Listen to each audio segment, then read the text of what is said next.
Welcome to Kalyani info. శనిదేవుడి అనుగ్రహం వీరిని కొత్త ఏడాదిలో అదృష్టం వరించబోతుంది. కొత్త ఏడాది 2024లో శనిదేవుడి అనుగ్రహం ఈ రాశుల మీద ఉండనుంది. 2024లో శనిదేవుడు కుంభరాశిలో ఉండబోతున్నాడు.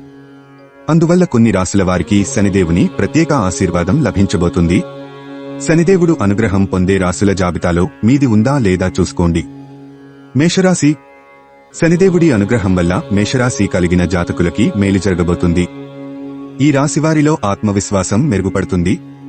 ఉద్యోగం చేసే చోట మంచి గుర్తింపు పొందుతారు. వ్యాపారాలలో వృద్ధి సాధిస్తారు.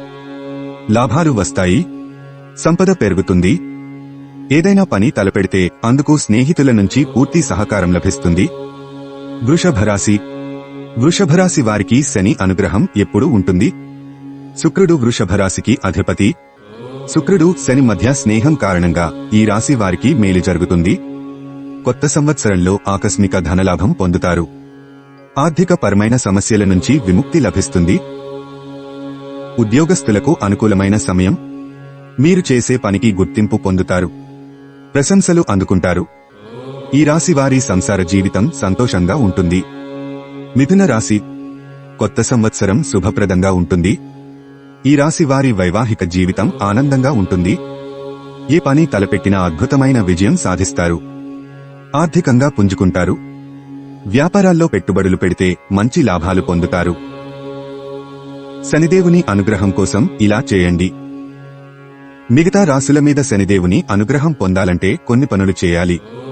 నల్లచిమలకు ఆహారంగా పిండిలో పంచదార కలిపి పెట్టాలి. ఇలా చేస్తే శనిదేవుడు సంతోషిస్తాడు.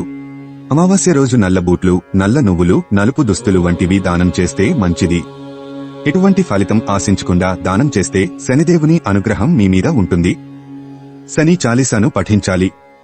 మర్రి, రావి, వేప చెట్టు కింద ఆవాల నూనెతో దీపం వెలిగించాలి. శని త్రయోదశి రోజున నవగ్రహాలయంలో శనిదేవుడికి పూజ చేయాలి. ఇలాంటి మరిన్ని వీడియోల కోసం మా ఛానల్ని వెంటనే సబ్స్క్రైబ్ చేసుకోండి.